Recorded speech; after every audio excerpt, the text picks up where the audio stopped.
Float के बारे में काफ़ी कुछ सीख चुके हैं, तो क्यों ना हम इसके एग्जाम्पल करके देखें। तो बोरलैंड C++ खोलिए। यहाँ पर हमने जो मेन के अंदर जो कुछ भी लिखा था उसको डिलीट करते हैं, सिर्फ गेट ch को छोड़कर। और गेट ch को क्यों छोड़ रहे हैं वो आपको पता है। अब हमें फ्लोट का इस्तेमाल करना है, तो हमने लिखा FLOAT, यही कीवर्ड इस्तेमाल करते हैं हम फ्लोट डेटा टाइप को डिफाइन करने के लिए। तो यहाँ पे डिक्लेयर कर रहे हैं एक डेटा टाइप फ्लोट टाइप का। वेरिएबल का नाम क्या लिखें, f लिखते हैं, सेमीकोलन लगाएंगे, f को वैल्यू देते हैं 24.32। प्रिंट कराने के लिए क्या लिखेंगे, प्रिंट f %f लगाएंगे। क्यों, क्योंकि ये फ्लोट वेरिएबल है, कॉमा f।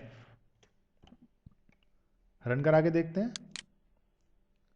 रन कराया, देखिए क्या प्रिंट हो रहा है, 24.32। अब ये आगे ये जो जीरो आ रहे हैं वो ऑटोमेटिक आते हैं, उनसे कोई फर्क नहीं पड़ता। आप कोई और वैल्यू करके देखिए, यहाँ पर माइनस में लगा के देखिए, देखिए -24.32 आ रहा है।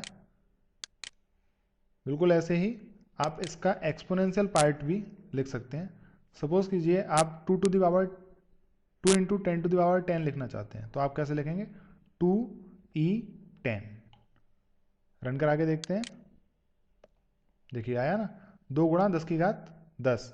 देखते हैं 1 2 3 4 5 6 7 8 9 10, 10 जीरो है, तो इसका मतलब 2 × 10⁻10 हम लोगों ने लिखा। बिल्कुल ऐसे ही आप जो मन करता है आप लिखें 2.5 e10। तो इस तरह ये देखिए 2.5 × 10 to the power 10 यहाँ पर लिख गया। तो आप इस तरह से एक्सपोनेंशियल पार्ट और मेंटिसा पार्ट लिख सकते हैं। और आप नॉर्मल लिखना चाहते हैं अगर, तो आप इस तरह से लिखेंगे। तो इस तरह इसके टोटल 2 तरीके होते हैं लिखने के, एक होता है फ्रैक्शनल फॉर्म और एक होता है एक्सपोनेंशियल फॉर्म। हम दोनों ही तरह के काम करके देख चुके हैं। अब एक काम करते हैं, हम वैल्यू को स्कैन करवा के देखते हैं यूज़र से, जिस तरह से हम इंटीजर के केस में करवाया था, कैरेक्टर के केस में करवाया था, यहाँ पे भी करवा के देखते हैं।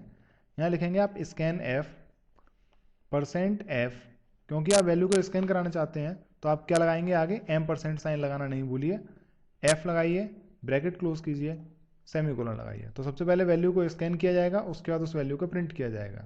रन कराते हैं प्रोग्राम को।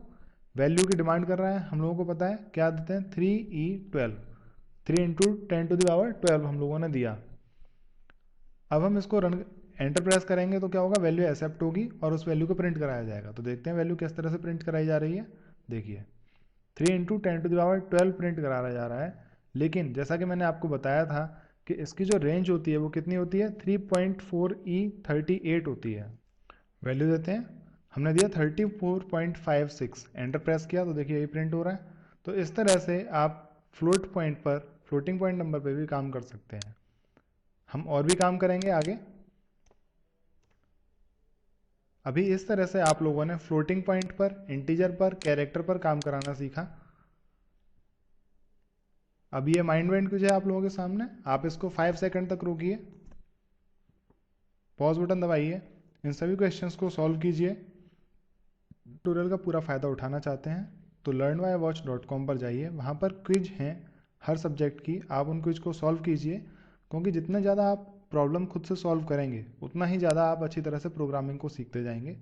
अगर आपको इस ट्यूटोरियल के अंदर कोई भी प्रॉब्लम होती है तो आप मुझे मेल कर सकते हैं yogendra@learnwhywatch.com पर। सब्जेक्ट लाइन में C लिखना नहीं भूलिएगा। और कोई और इन्फॉर्मेशन के लिए आप मेल कर सकते हैं info@learnwhywatch.com पर। अभी तक हमने सीखा C बेसिक्स। हमारा नेक्स्ट ट्यूटोरियल अर्थमेटिक इंस्ट्रक्शंस है।